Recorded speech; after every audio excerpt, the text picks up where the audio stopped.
শুরুতে আমি একটা অ্যাকশন পরে শোনাচ্ছি আপনাদের। এই ইনপুট পদ্ধতিটি পাসওয়ার্ড এবং ক্রেডিট কার্ডের নাম্বারের মতো ব্যক্তিগত ডেটা সহ আপনার টাইপ করা সমস্ত পাঠ্য সংগ্রহ করতে সক্ষম হতে পারে। তো এটা কিন্তু একটা কিবোর্ডের অ্যাকশন। এই কিবোর্ডটায় আমাদের তথ্যগুলো এবং আমরা যে টাইপকৃত যে ডেটাগুলো সেই ডেটাগুলো তারা চাইলেই সংরক্ষণ করতে পারবে। তো সেক্ষেত্রে আজকে ভিডিওতে আলোচনা করব আমাদের মোবাইলের কিবোর্ডগুলো ব্যবহার করি টাইপ করার জন্য সেই কিবোর্ডটা কত বড় ধরনের হ্যাকার হতে পারে। এছাড়াও আলোচনা করব কোন কিবোর্ডটি ব্যবহার করলে আপনি হ্যাকার থেকে বাঁচতে পারবেন। তো এখন কথা হচ্ছে আমাদের যে এই হাতের মোবাইলটি ব্যবহারের ক্ষেত্রে দেশের যে ভাষাটা সেই ভাষার জন্য একটা কিবোর্ড ডাউনলোড করে নিই এবং ইনস্টলের সময় যে পারমিশনগুলো চাই সেই পারমিশনগুলো দিয়ে নিই। বর্তমান সময়ে কি লগর ম্যালওয়্যার নামে একটা সিস্টেম আছে যার মাধ্যমে আপনি কিবোর্ডে যে টাইপকৃত যে তথ্যগুলো যেমন বিকাশের পাসওয়ার্ড, ব্যাংকের পাসওয়ার্ড, আপনার বন্ধু বান্ধবকে যে মেসেজগুলো দিয়েছেন সেই তথ্যগুলো কিন্তু কিলগার ম্যালওয়্যার নামে যে পদ্ধতিটা আছে তার মাধ্যমে এই তথ্যগুলো তারা সংরক্ষণ করতে পারে এবং তারা চাইলেই এই তথ্যগুলো যাচাই করতে পারে, মানে আপনার কিবোর্ড দ্বারা যা টাইপ করবেন সেগুলো তারা নিয়ে নিতে পারে। আর এটা কি আমি শুধু মুখেই বলবো, এটা আমি আপনাদের প্রমাণ দিব। তো বর্তমানে সব থেকে সমালোচিত কিবোর্ড হচ্ছে বিজয় কিবোর্ড। আমি এখন প্লে স্টোরে চলে যাব, প্লে স্টোরে গিয়ে সার্চ দিব বিজয় বাংলা কিবোর্ড। তো সার্চ দেওয়ার পর দেখুন এখানে যে প্রথম কিবোর্ডটা এসে গেছে এটা হচ্ছে বিজয় কিবোর্ড বর্তমানে। তো এই কিবোর্ডটা আমি ওপেন করে নিব।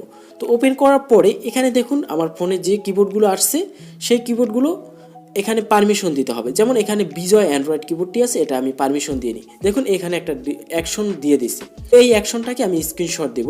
তো স্ক্রিনশট দিয়ে এটাকে ট্রান্সলেশন করব, এখানে আমি বাংলা করে ফেলাম। দেখুন এখানে সেম ওই লেখাটাই আসছে শুরুতে যেটা ছিল। এই ইনপুট পদ্ধতিতে পাসওয়ার্ড এবং ক্রেডিট কার্ডের নাম্বারের মতো ব্যক্তিগত ডেটা সহ আপনার টাইপকৃত সমস্ত পাঠ্য সংগ্রহ করতে সক্ষম হতে পারে। এটি বিজয় অ্যান্ড্রয়েড কিবোর্ড অ্যাপ থেকে আসে। এই ইনপুট পদ্ধতিটি ব্যবহার করবেন। এখানে বাতিল আছে এবং ঠিক আছে। তো মানে এখানে গুগলই বলে দিছে, আমাদের মোবাইলই বলে দিছে যে এই কিবোর্ডটা কিন্তু আমাদের ডেটা এবং আমরা কি মেসেজ করতেছি সেগুলো নিয়ে নিতে পারবে। তো আসলে এটা বিজয় কিবোর্ড, হয়তো ভাবতে পারেন এটা নতুন আসছে এরকমের হতে পারে। তো আমি একটা জনপ্রিয় কিবোর্ড আপনাদের দেখাবো। তো জনপ্রিয় কিবোর্ডের ভিতর রয়েছে রেডমি কিবোর্ড, যেটা আমরা বেশি ব্যবহার করি বর্তমানে। তো রেডমি কিবোর্ড লিখে সার্চ দিব, দেখুন যে কিবোর্ডটা এসে গেছে, এটাকে আমরা ওপেন করে নেব। তো ওপেন করার পর এখানে দেখুন সেট আপ আছে, আমি এখানে সেটিং অন করুন দিয়ে দিলাম। তো এখন আমি রেডমি কিবোর্ডটাকে পারমিশন দেবো।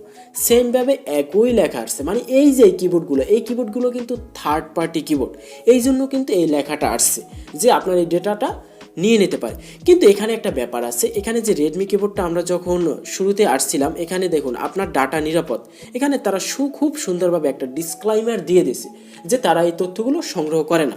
কিন্তু বিজয় কিবোর্ডে এরকম ডিসক্লাইমার ছিল না। এখনো আমি জানি না যে তারা ডাটা সংগ্রহ করবে কিনা, তারপরও আমাদের একটা রিস্ক তো থাকেই। তারাও বিভিন্ন কিবোর্ড আছে থার্ড পার্টি যারা খুব সহজে টাইপ করার জন্য ব্যবহার করে।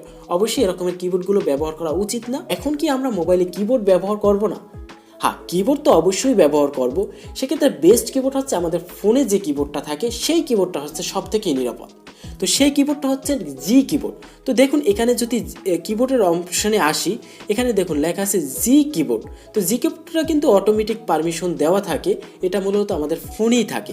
আর এই কিবোর্ডটা কখনোই আমাদের ডেটা অথবা ব্যাংক অ্যাকাউন্টের তথ্যগুলো এগুলো কিন্তু কখনোই চুরি করবে না। এখন অনেকেই প্রশ্ন করবেন যে জি কিবোর্ডে বাংলা ল্যাঙ্গুয়েজ, হিন্দি ল্যাঙ্গুয়েজ আসে না, তখন তারা কি করবেন? এক্ষেত্রে আপনারা টাইপিংয়ের জন্য যে জি কিবোর্ডটা ব্যবহার করবেন এখানে তো অনেকেই বাংলা ভাষাটা খুঁজে পাবেন না। সেক্ষেত্রে আপনার কিবোর্ডটাকে ওপেন করবেন, এখানে যে সেটিং অপশনটা আছে এটার উপরে ক্লিক দেবেন।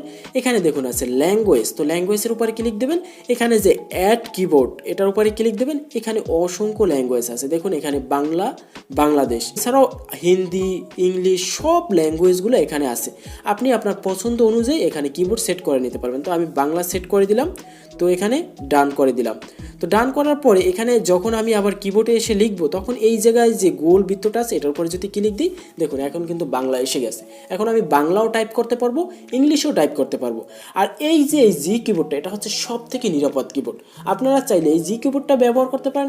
আরেকটা ব্যাপার হচ্ছে এই ভিডিওটার মাধ্যমে আমি কোনো কিবোর্ডকে ছোট করে বলিনি, আমি শুধু আপনাদের বোঝাতে চেয়েছি যে এখানে থার্ড পার্টি যে কিবোর্ডগুলো আছে এই কিবোর্ডগুলো আমাদের ডেটা চুরি করতে পারে এবং আমাদের ফোনে যে কিবোর্ডগুলো থাকবে সেই কিবোর্ডগুলো আমাদের কখনোই ডেটা চুরি করবে না। সেক্ষেত্রে অবশ্যই আপনি বুঝে শুনে আপনার ফোনে কিবোর্ড ব্যবহার করবেন।